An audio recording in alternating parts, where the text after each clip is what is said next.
What's wrong with you? Because the fucking youth is just... You shut up when I'm talking to you! You shut your mouth! My guy's Dude, crashing out. please, just fucking do damage. You can, Swap you can characters. talk about other Something, people, but please. it seems Play everyone Mercy. considering you crashed out. Pocket of Farah. It's They don't pathetic. have a hit scan. Do something useful. Your life is nothing. You serve zero purpose. You should kill yourself now. I want you to die. I want you to just not exist. You are another fucking loser on this video game. Shut all this fucking down. Let's go! Let's go! Shut your bitch ass up, nigga! Bro, I really get on you, nigga! Shut your stupid ass up, nigga! You fucking dumbass, you fucking bitch, nigga!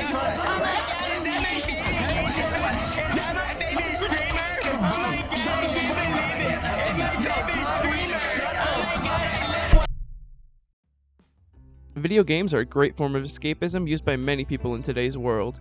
If you could transport yourself into a reality where you could do anything, would you not? For many, these games are a safe space, a place you can go to forget about the rest of the world and just have fun. While that is still mostly true in most games, many others are not as welcoming. For instance, I play Call of Duty from time to time, and some of the weapons I choose are not well liked by the general player base. On many occurrences, I would be insulted, threatened, or even told to stop living just for choosing the wrong gun. Sure, to me this kind of thing is not a huge deal, and it's quite common, but some others are understandably upset when things like this happen, and it may even push them away from a hobby they love. This kind of thing is not limited to just Call of Duty, but many different games and communities have the same issue. In the gaming world, this trend is, as you probably know, toxicity, and it is seemingly on the rise. According to researcher Luke Munn, while the definitions of toxic vary, toxic behavior is generally considered an umbrella term used for a wide variety of negative activities that abuse other players,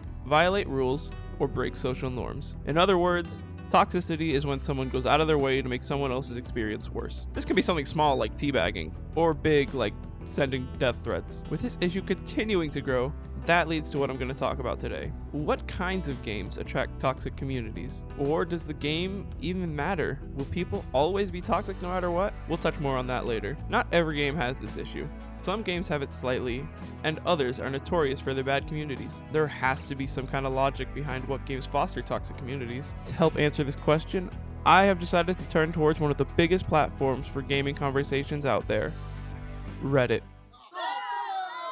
I know, Reddit doesn't exactly have the greatest reputation out there, but it is hard to deny the invaluable information it can provide by offering a one-stop shop to find all the comments on toxicity I will ever need for this. During my time looking through many different subreddits for patterns, I found a few different traits in games that could be what is causing this toxicity between communities. The first of which being...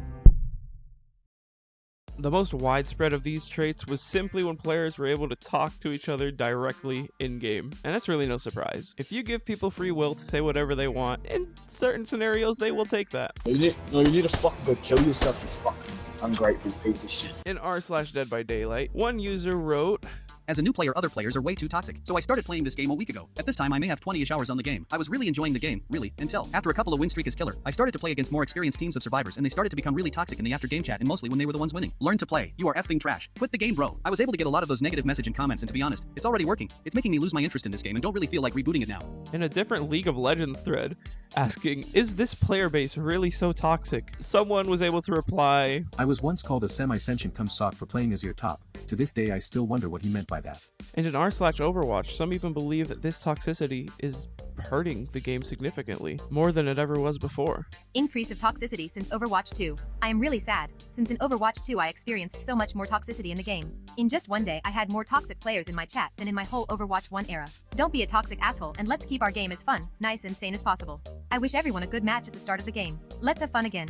TLDR, stop being toxic in chat. This issue goes beyond games that let you text whatever you want. Take Clash Royale for instance, which only has preset options of things you can say and emote mid-match.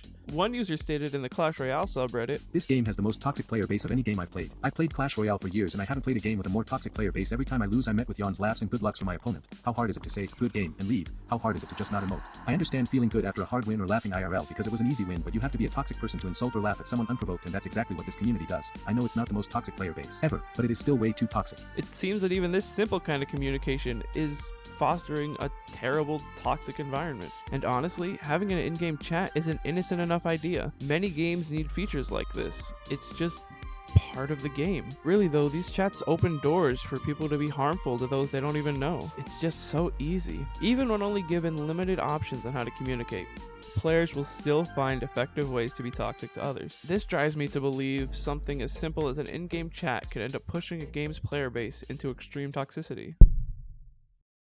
Now, going back to my original Call of Duty statement, I was playing in the wrong way according to many people. What I was doing, it wasn't acceptable. It was outside of what other people wanted, what maybe they were even used to. What the wrong way is varies from game to game, but it generally relates to a playstyle that is seen as boring, too strong, or even just annoying. Things seen as the wrong way can be as simple as choosing a gun that someone else doesn't like. That can relate to characters too. In both r/Dead by Daylight and r/Overwatch, I found tier lists that rank playable characters based on how toxic people that play them are. This blatantly relates how bad a person is to their character, with very little room for interpretation. Obviously, this kinda sucks. Many people play many different things, and putting them all in a group doesn't make much sense, but that's the mentality built. In a similar vein, over in the subreddit for PvZ Heroes, a card game based off the very popular Plants vs. Zombies tower defense, there were a ton of posts criticizing players for using cards that some other players really don't like. Here's one post about a card that someone believes to be pretty toxic, I'd say. You'll see. The card's called Quarterly Bonus, and, well, to say the least, it's not well liked, so he decided to say this. If you use Quarterly Bonus, believe it or not, hell is coming for you. I quite literally don't even have the willpower to use profanity right now, but this disabled monkey used this fraudulent card 3 times. Don't even comment on me having heal either, because playing Plants is a death wish. Plants actually require brainpower to use and win with. Zombies on the other hand is just play like a loser-ass coward and spam the most insanely broken cards ever without zero consequences. Zombies have never struggled a day in their lives, and you can't tell me otherwise.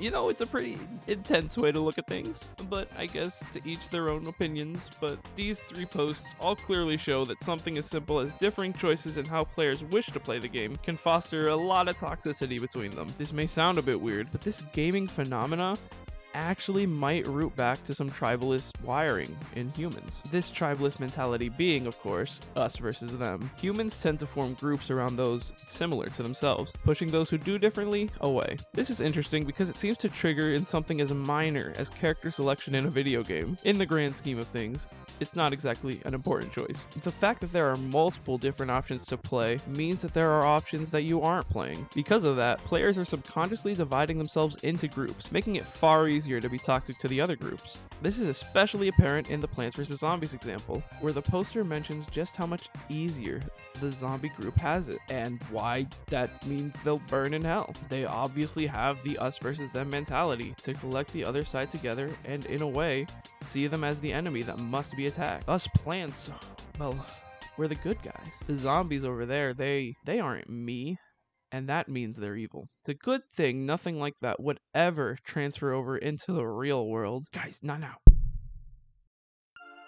Competitive gaming. Everyone wants to be the best. Everyone feels the need to prove themselves when playing games. In r/True Gaming, under the post, a discussion about toxicity and online gaming, someone replies, I personally think it's not exactly the competitiveness of a game that causes said problem, but more specifically how people's self-worth gets tied to their performance, and especially something as easily quantifiable as rank.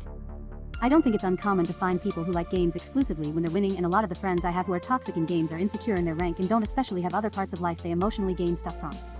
And if your self-worth is tied to how you perform in game, you likely become way more toxic, as accepting blame for a mistake becomes accepting that you're a bad person. And yeah, people do take gaming very seriously nowadays. It's almost like people have completely forgotten that they're supposed to be playing these games for fun. Dead by Daylight has very little to push players to take it seriously.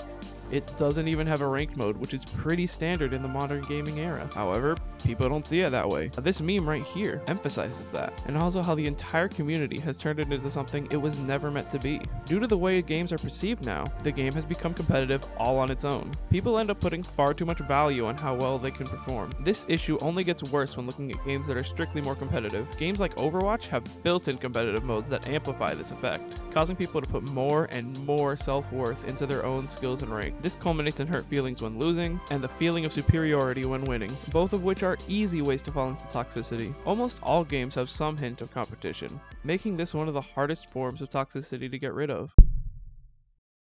Now to look at one of the biggest elephants in the room. No, not you again, the other one. Does the game even matter? Or will people always just be toxic whenever given the opportunity? The online disinhibition effect theory proposes that in anonymous online environments, people feel less restrained to do or say things they usually wouldn't do, or say in a face-to-face world. On the internet, there is always a sense that people feel nothing they do is real. There won't be consequences, it won't be linked back to them, and that means they can do whatever they want. People often are not really that toxic when around friends, but instead people are likely to be toxic to strangers who they will never have to interact with again. There's a chance that this will cause toxic players to always find an opportunity to be toxic and take it. However, I think it's quite cynical to leave it at that. Yes, there will always be some toxic people. There are toxic people in real life too. That doesn't mean that the kind of game doesn't matter.